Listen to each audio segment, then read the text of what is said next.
예, CBS 라디오 박정희 한판승부 함께하고 계시고요. 이준석 전 국민의힘 대표와 인터뷰 진행 중입니다. 임완혁 신위원장이 혁신 작업을 계속하고 있는 가운데 이제 당 중진들에 대한 희생, 이른바 불출마, 험지 출마에 대한 반응이 싸늘하자 이제 소신껏 거침없이 하라고 용산에서 했다. 이것을 두고 또 김기현 대표가 아니다. 당무 개입하면 안 된다. 뭐 이런 식의 발언을 했습니다. 오늘 대통령실도 부인했던데요. 제가 딱 하나 궁금한 거 있어요. 이거 아무리도 모르겠던데 장제원 의원은 무소속이라도 감수하고 출마할 생각으로 저러는 겁니까? 아니면 최종적으로는 저렇게 하다가 소위 말하는 불출마 선언으로 아름다운 감동적인 무대를 마무리하려고 하는 겁니까? 저는 이번에 장제원 의원이 무소속 출마를 감행할 정도로 용기 있지 않을 거다. 왜냐면 지난번에 사상구 선거가 갈수록 이제 표차가 좁혀져가지고 예. 이번에 위험할 거다. 그리고 이게 어떤 상황이냐면은 이번에는 장제원 의원이 무소속 나가면은 국민의힘 후보를 안 낼 수가 없습니다. 안 내면 위장 탈당이라고 할 테니까요. 예. 그러면 지난번보다 더 어려운 선거가 될 것이다. 아하. 그래서는 그거는 어려운 선택일 것이다 이렇게 보고요. 음. 그래서 최근에 이제 배재정 의원에 대해 수사를 하고 있더라고요. 또 보니까. 민주당. 예, 갑자기 뜬금없이 그게 떴더라고요. 한 달 전쯤인가. 아하. 그래서 좀 의아하다 하긴 했는데 예. 저는 장제원 의원이 지금 이것저것 잴 상황은 아닐 거다. 예, 지금 이상한 게 최근에 여의도에서 동시다발적으로 윤핵관들에 대한 투서가 이어지고 있거든요. 아하. 이건 서로 하고 있다 봐야 됩니다. 서로 하고 있다. 서로 이전 투하고 있다 봐야 됩니다. 왜냐면은 새로운 내용들이 아니에요. 한 3-4달 정도부터 대충 돌고 있던 내용인데 갑자기 구체화해서 도는 거는 저 사람들이 힘이 떨어졌다 생각하는 사람들이 투서하는 것이거나 아니면은 서로 하는 것이거나 둘 중에 하나밖에 없습니다. 김웅 의원이 며칠 전 저희 방송 나와가지고 네. 저 이철규 윤핵 그 장제원 딱 2명 윤핵관 남지 않았냐 했더니 1명인데요? 이렇게 말씀을 했어요. 네. 더 이상 이제 둘 중에 1명 아니다. 그래서 제가 이철규 의원만 윤핵관입니까? 제 입으로 제가 어떻게 얘기합니까? 이렇게 말씀하시는데 장제원 의원은 대통령과 이제 거리가 많이 멀어졌다. 근데요, 저는 그렇게 뭐 대통령이 사실 지금 강서보궐 선거 이 정도 선거 났으면은요 이철규 의원이든 뭐 장제원 의원이든 간에 이미 그 성문 앞에 매달았어야 돼요, 저는. 성문 앞에 매달았어요. 네. 책임져야겠다. 이자들의 탓이다 이러면서 매달았어야 되거든요. 그러니까 저는 그렇게 하지 못하는 걸 보면서 단순히 이게 우리가 말하는 윤핵관이라는 게 주종 관계라기보다는 서로 쏠 거를 갖고 있는 관계 아닌가 이런 생각합니다. 서로 쏠 거를 갖고 있는 관계? 그게 무슨 말입니까? 서로의 비리를 알고 있다? 서로의 뭔가를 알고 있다? 뭐 서로 비리까지는 아니더라도 터뜨릴 걸 나는 내가 지난 여름에 한 일을 다 알고 있다. 서로 이런 상황이 아닐까 그럼 싶습니다. 장제원 의원은 진짜로 자기 부산에서 출마하려고 저러는 거다? 저는 그럴 거라 봅니다. 그런데 이제 무소속 출마를 감행하기는 어렵지 않을까. 아니 근데 그렇게 되면 대통령이 너무 체면을 구기는 게 되잖아요. 이미 구겨질 대로 구겨졌는데요. 뭐 지금. 지금 저는 어떤 상황이냐면요. 지금 대통령께서 지금 부산 선거 있어가지고 이제 이번에 출국하셔서 부산 엑스포 결과를 기대하고 가시는 거잖아요. 예. 이거 만약에 안 좋게 나오면은 부산 선거 자체가 이제 좀 힘들어질 가능성이 있습니다. 워낙 지금까지 많이 기대심을 부풀려놔가지고요. 그거 외에도 너무 지금 변수가 악재들이 많아가지고 뭐 오늘 얘기할지 모르겠지만 김건희 여사에 대한 특검도 그렇고 예, 저는 되게 위축돼 있다 지금 대통령은 그렇게 봅니다. 대통령이 위축돼 있다. 제가 얼마 전에 경향신문에다 실언으로 대통령의 위기의 본질은 두려움이 아닐까라는 글을 쓴 적이 있거든요. 저는 그때 차마 그 글에 이제 두려움을 짚었지만은 여기에 하나가 겹쳐지지 않았으면 좋겠다는 생각했어요. 뭐냐면은 최근에 글을 쓸까 말까 뭐 언론사에서 기고 요청이 와서 고민하고 있었던 것 중에 외로움입니다. 대통령의 외로움. 그러니까 두려움과 외로움이 겹치면은 정말 그건 위험하다 보거든요. 폭주할 수 있다.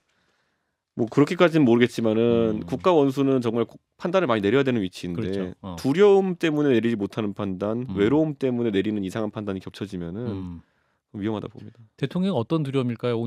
오늘인가요? 그 대통령의 장모가 대법원 판결이 났죠. 징역 1년. 그렇죠. 예. 그 뭐 이후에 저는 대통령이 이제 공정과 상식이라는 자기 그 상징을 조금씩 잃어가는 것에 대한 두려움이 클 거라 봐요.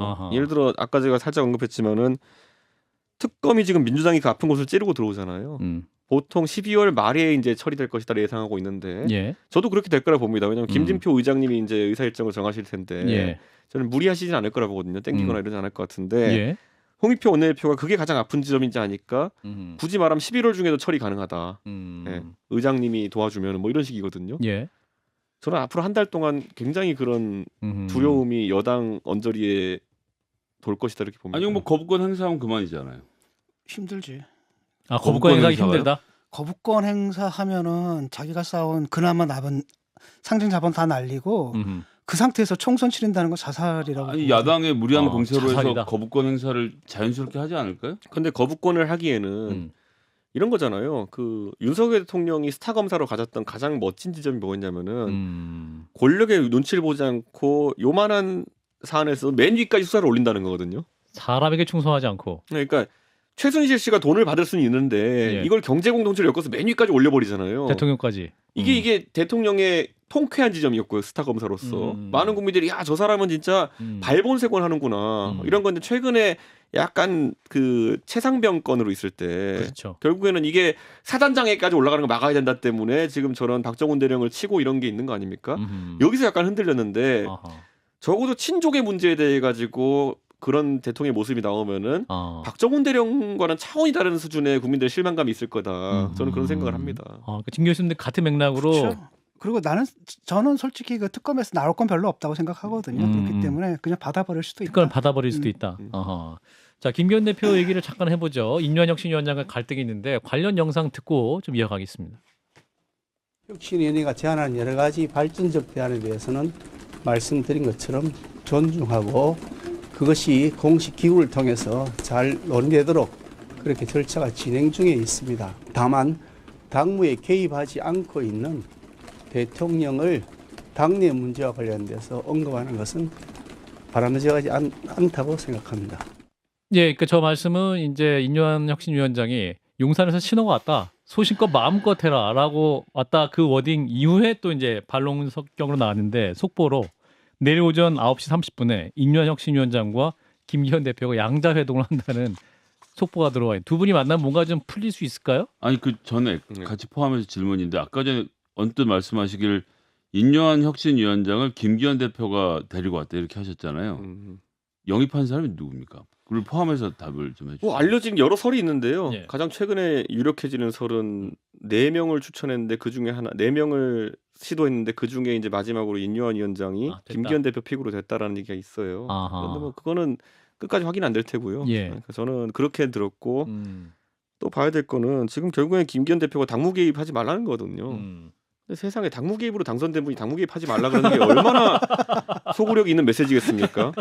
당무 개입도 아니 당무 장악으로 당선된 당 대표가 당무 개입하지 마세요 하는 게 정통성이 없는 얘기거든요. 이게 딜레마예요. 혁신위가 힘을 가지려면 대통령이 당무 개입을 해야 되는데 그 혁신의 핵심은 뭐냐면 대통령의 당무 개입을 차단하는 거거든. 이건 태생적으로 이 혁신위는 제가 봤을 때 좀 당황스러운 목표를 가진 조직이다. 아니 그러니까 이제 그 지점에서 같은 얘기를 풀어보면 그러니까 처음에 인류한혁신위원장 들어와서 저기 국민통합위원장이랑 김한길 위원장이랑 매일 통화하던 사이다 그러다 갑자기 매년으로 바꾸고 이번에도 대통령실에서 직접 이렇게 뭐 해서 혁신 밀고 나갈 수 있다고 말하다가 또 이게 부인된 걸 봐선 인류한 위원장은 둘 다 전 김한길 위원장하고 자주 통화하고 대통령으로부터 혁신의 메시지를 들었을 것 같거든요. 무리한 주장입니까? 무리한 주장이 아니고요. 저는 지금 인류한 위원장이 이거를 말한 게 거짓말했을 것 같지는 않아요. 아 그래요. 저는 실제로 어느 정도 영향을 받고 있고 신뢰할 수 있는 메신저에게 그런 전달을 받았겠죠. 용산에서 어떠한 메시지 분명히 인류한 받았다. 위원장이 지금 가장 큰 문제는 뭐냐면요. 정치적 발언의 무게나 아니면은 위험도를 파악을 못 하고 계세요. 아 본인이 하는 그 네, 메시지에 그때 아하. 제가 왜 영어를 썼냐 이런 얘기 하시는데 그냥 반농담적으로 얘기하자면요. 아하. 이분이 지금 하시는 발언에 한 100이 있으면요. 80 정도는 지금 언론인들이 필터링하고 있습니다. 아 그래요. 저희가 이제 사실 어떤 백브리핑을 하면은 풀 텍스트 워딩을 정치인들은 다 카톡으로 전달받거든요. 예. 이분이 취임하시고 처음 당사 앞에서 하신 기자회견 내용이 뭐냐면요. 국민의힘은 내려가야 됩니다라고 발언하셨어요. 이게 해석이 안 되잖아요. 내려가야 돼. 어디로 내려가야 돼? 뭘 내려놔야 된다는 건지. 아 내려놔야 된다는 당이 건지. 지지율이 내려가야 된다는 건지 아니면 뭔지 모르잖아요. 그러니까 이걸 안 썼어요. 이제 보면은. 그러니까 기자들이, 이게 뭐냐면 지금 인류한 위원장이 잘 생각해봐야 될 게 뭐냐면은 2014년에 특별기화로서 이제 이중 국적을 얻으신 거고. 그런데 그 전까지의 모든 학력이나 이력을 보면요, 예. 이분은 영어로 살아오신 분 맞아요. 근데 본인은 한국말로 강의 30년에서 이제 영어 단어 생각도 안 난다고 그렇게 말씀하시던데. 근데 제가 그거는 뭐 그분이 주장하시는 건 예, 제가 뭐 그분의 주장이, 그렇게 예. 주장하시는 건 이해하겠는데. 예. 잔적으로 보세요. 저한테 계속 만나자 하시면서 최근에 이제 뭐라 하시냐면 제가 되게 난감해서 이 말씀드린 건데. 예. 이준석 씨랑 꼭 밀실에서 만나고 싶다 이렇게 얘기하세요. 네. 이게 제가 아니 저는 인요한 위원장의 악의는 하나도 의심 안 해요. 저한테 진짜 근데 밀실에서 만나고 싶다는 게 어떤 뉘앙스인지 어감인지 전혀 모르시는 거예요. 그러니까 저는 이분의 악의는 모르겠는데 예를 들어 저랑 그럼 만난 다음에 이분의 아마 의도는 비공개로 허심탄회하게 만나고 싶다 이 정도 얘기하고 싶으셨을 거예요. 그렇죠, 그죠. 근데 이렇게 말씀을 해보시니까 저랑 만난 다음에 혹시라도 밖에 나가서 오늘 이준석 씨랑 밀실에서 좋은 대로 나눴습니다. 이래버리면 제가 뭐가 됩니까? 그러니까 제가 이런 게 되게 중요한 게 우리가 외교할 때 아다르고 어다르고 하는 것처럼 그렇죠. 정치적으로 보십시오. 첫 번째 혁신 아이디어라는 것이 사면이나 징계 취소냐 가지고 저희가 논란이 한번 있었잖아요. 그때 홍준표 시장도 바로 발끈할 수밖에 없었던 게 사면 이래 버리니까 받을 수가 없는 상황이잖아요. 저희 입장에서는. 근데 이런 문제가 계속 노정되는 것에 대해서 우리가 이해하는 부분도 있지만은 이번에도 보면요. 대통령에게 오더 받았다라는 식의 얘기를 하는 것이 얼마나 위험한 얘기인지를 본인이 모르시는 거예요. 본인이 그거 해결하라고 온 혁신위원장인데 오더 받았다 이제 나가라 이런 식이니까. 그러니까 당무 개입을 차단하러 와야 되는 그런 의사라 그러면요. 당무 개입하러 온 의사가 당무 개입 막으러 온 의사가 당무 개입을 처방한 거예요. 그러네요. 이게 얼마나 황당한 겁니까 지금. 그 김기현 대표가 1, 2주 안에 쫓겨나고 한동훈이 비대위원장을 맡을 것이다라고 하셨는데 왜 또 이 대표 답장에 돗자리를 깔았을까 이런 생각이 좀 들어요. 1, 2주 안에 쫓겨날 것이다. 이것이 그냥 곧 나갈 것이다는 상징적인 의미로 숫자를 말씀하신 거죠? 꼭 뭐 1, 2주 안에 반드시 나간다 이런 의미라기보다는 아주 고급 정보입니다. 고급 정보입니까? 네. 정말입니까? 이게 이 말이 실제로 돌았던 걸 알고 있습니다. 저는. 실제로 돌았다. 그리고 어제부터 그래서 이제 김기현 대표 쪽에서 당원 당규집을 살펴봤다는 얘기까지 이제 오늘 나왔거든요. 그러니까 자기들이 쫓겨날 수 있는 경우의 수가 뭔지 왜 알아보겠습니까? 이런 말이 없으면은. 근데 그건 제가 더 잘 알죠. 저한테 물어보시면 되는데. 저 유경험자. 당원 당규. 윤리입니다. 근데 잘못한 게 있어야지 윤리. 근데 또 조정원 의원은 본인이 전화를 몇 번 돌려서 확인해 본 결과 이준석 대표의 얘기는 의미 없는 근거 없는 얘기다. 제가 아까부터 말했잖아요. 이런 분들이 언제부터 보수 정당에 뭐 계셨다고 신뢰 있는 정보를 얻으시고 신뢰 있는 스피커로서 이런 말씀하시는지 모르겠지만은 조정훈 의원님 동포 그 귀하께서 하시던 당비례는 당원 61명짜리 당이랑은 다릅니다. 여기는 많은 정보들이 교류되고 있고 전직 당 대표가 들어온 지 한 하루 된 분보다는 더 잘할 겁니다. 근데 왜 한동훈 비대위원장을? 실제로 한동훈 원희룡으로 정보가 돌았어요. 그러니까 뭐 원희룡 의원 포함해서 돌았는데. 근데 실제로 저한테 들어온 정보는 원희룡 장관이 가서 높다는 얘기를 누가 해줬거든요. 비대위원장 가능성이. 근데 저는 그건 더 말이 안 된다고 생각했어요. 원희룡 장관은 제가 어디서 비유하기를 이미 정치를 오래 하셨고 그래서 정치적 그런 경험이나 안정감이 있으실지 모르겠지만은 원희룡 장관의 소환은 양평고속도로를 같이 불러들이는 효과가 있습니다. 그래서 저는 그건 지금 단기적으로 원 장관이 다른 역할을 하신다면 모르겠지만은 긁은 복권이다. 당을 지휘하는 역할로는 지금 바로 하시긴 어려울 거다. 근데 그런 점에서 한동훈 장관이 이런 의미에서 선거를 지휘하는 사람으로서 적임자일까요? 그래서 제가 오늘 표현했던 게 긁지 않은 복권이다. 왜냐면 저는 세상 어느 만사에나 천재형이 있고 그다음에 노력형이 있다 봅니다. 어떤 사람은 정치 같은 거를 태어날 때부터 승부사적 기질로 천재적으로 하는 사람도 있고요. 어떤 사람은 노력형으로 잘하는 경우도 있고요. 한동훈 장관이 상대적으로 젊은 그 검찰 공무원 출신으로서 법무부 장관을 얼마나 할지는 긁지 않은 복권이었습니다. 지금 와서 보면은 한동훈 장관이 뭐 그래도 그럭저럭 했다고 사람들이 평가하거든요. 저는 그렇다고 봤을 때 정치 영역에서도 한동훈 장관이 뭐 특출나게 못할 거다라는 생각하는 것도 과한 생각이 아닐까 이렇게 봅니다. 그래서 한동훈 장관의 부인 사진이 또 봉사하는 사진이 막 또 언론에 조명이 됐는데 그러면 같은 맥락으로 또 정계 진출 뭐 어떤 그런 것들이 저는 오비일학이라는 생각은 하는데요. 오비일학 이게 매번 있던 행사라고 하니까 그쪽 차관 장관 부인들 같이 나왔다. 근데 아무래도 이제 한동훈 장관 부인이 저희가 알기로도 굉장히 커리어우먼으로 성공한 분이고 김현장 변호사. 그러면은 사실 저는 이런데 굳이 다 나오게 해야 되라는 생각을 하거든요. 그거는. 근데 나오시는 건 뭐 연차 쓰고 오셨겠지만은 이 시점에 그 언론 노출되는 게 사실 이 행사가 여러 번 있었지만 처음 주목받은 거잖아요. 그렇죠. 그러니까 저는 사진 기자들도 언질 듣고 간 게 아닐까. 언질을 받았을 것이다. 그냥 우연히 나왔다고 보기에는 해메커가 너무 완벽하더라고요. 저는 그 말까지는 하지 않았습니다. 그 말을 비슷한 말을 했지만은, 그러니까 제가 이렇게 표현했어요. 사진이 찍힐 것 또는 관심 받을 것 정도는 예측하고 계셨던 것 같다. 아, 네, 그래서 좀 그거야 뭐 당연한 거. 헤어와 메이크업이 완벽했었다. 나는 그런 자리가 아니라 둘이서 뭐 예술의 전당 같은데 같이 나타나거나 이런 식일 거라는 생각이었어.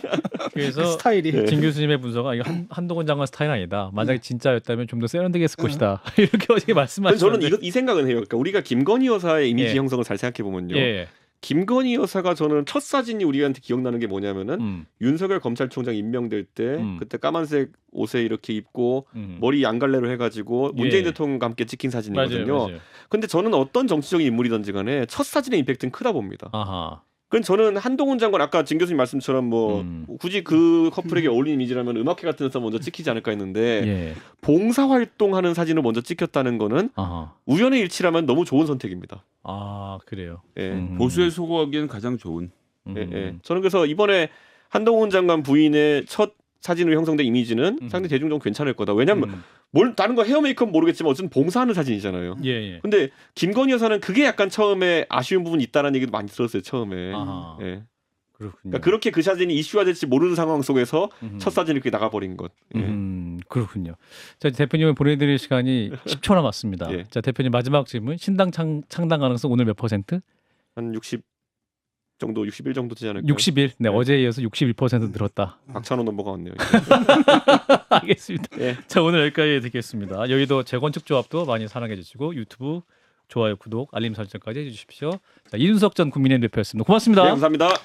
좋아요, 구독, 알림 설정.